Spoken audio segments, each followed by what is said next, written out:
teman-teman, bagaimana kabar kalian? Semoga kalian dalam keadaan baik dan selalu diberikan kesehatan. Siapa sih saya? Ada pepatah menyatakan bahwa tak kenal maka tak sayang. Pas sudah kenal tapi nggak disayang-sayang. Pagi-pagi ke gor mau lari, ketemu Ucup si ahli bahasa. Nama saya Gading Indrasari, biasa dipanggil Gading atau Gisa.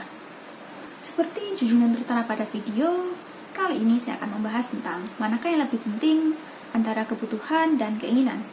Dari topik bahasanya sendiri, teman-teman pasti udah tahu kan jawabannya? Kalau belum, yuk tebak mana yang lebih penting sembari menyimak penjelasan saya. Arti dari kebutuhan sendiri, menurut KBBI, kebutuhan berarti sesuatu yang dibutuhkan, sesuatu yang diperlukan. Sedangkan dari beberapa sumber internet yang saya telusuri, kebutuhan merupakan semua bentuk barang dan jasa yang kita butuhkan dalam menjalani aktivitas sehari-hari. Kedua, banyak teori yang menyebutkan bahwa kebutuhan merupakan hal dasar dalam memenuhi keberlangsungan hidup dan harus segera terpenuhi. Dan terakhir, kebutuhan dapat diartikan sebagai sesuatu yang sangat diperlukan bagi manusia untuk hidup sehat. Sehat dalam hal ini bisa meliputi berbagai macam lingkup, mulai dari psikologis, sosial budaya, ekonomi, dan hal lainnya untuk bertahan hidup. Kemudian, pengertian dari keinginan menurut KBBI yaitu keinginan terkait dengan barang apa yang diingini, yang kita inginkan. Dan keinginan adalah perihal ingin, hasrat, kehendak, dan harapan. Dari beberapa sumber di internet, keinginan berarti segala kebutuhan lebih terhadap barang ataupun jasa yang ingin dipenuhi setiap manusia pada sesuatu hal yang dianggap kurang.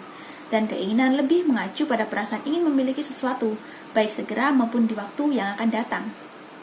Lalu, apa sih perbedaan kebutuhan dan keinginan? Kebutuhan adalah sesuatu yang tidak akan lepas dari kehidupan sehari-hari, sedangkan keinginan lebih bersifat tambahan ketika kebutuhan pokok telah terpenuhi. Secara sederhana dapat kita simpulkan jika kebutuhan adalah sesuatu yang harus dimiliki manusia karena tingkat keperluannya atau urgensi yang tinggi. Jika seseorang memiliki kebutuhan terhadap barang atau jasa, biasanya hal yang paling penting yang menjadi pertimbangan adalah manfaat yang dapat diambil dari barang atau jasa tersebut beserta fungsinya.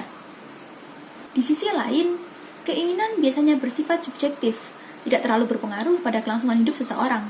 Pemenuhan terhadap keinginan biasanya bersifat kepuasan semata dan cenderung menyesuaikan terhadap selera individu.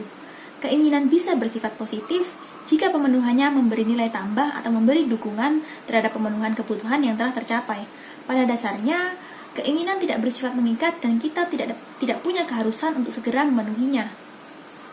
Dari penjelasan yang sudah saya paparkan ini, dapat kita simpulkan bahwa kebutuhanlah yang paling penting daripada keinginan. Kita harus lebih mengutamakan apa yang kita butuhkan dibanding apa yang kita inginkan. Hal yang kita inginkan belum tentu merupakan hal yang kita butuhkan.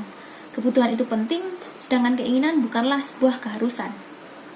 Contoh ya, misal, saya pengen banget order makanan secara online, dan di waktu yang sama, saya juga sedang tiris kuota. Saat itu, saya hanya memiliki uang yang cukup untuk memenuhi salah satunya. Kalau teman-teman berada di situasi yang sama, kira-kira teman-teman milih yang mana ya? Kalau saya sih jelas akan pakai uang tersebut untuk beli kuota. Kenapa? Karena di masa pandemi ini, pembelajaran daring mengharuskan saya untuk selalu online. Jadi, kuota merupakan kebutuhan yang paling penting untuk saya saat ini. Ya, tidak ada salahnya untuk memilih memesan makanan secara online, tetapi tingkat keurgensiannya tentu tidak sebanding dengan pentingnya kuota.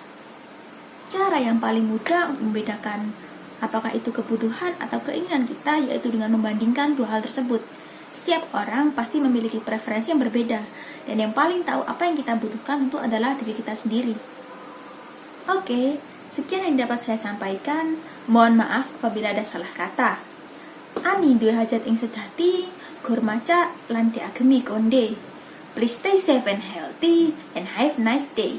Sampai jumpa lagi.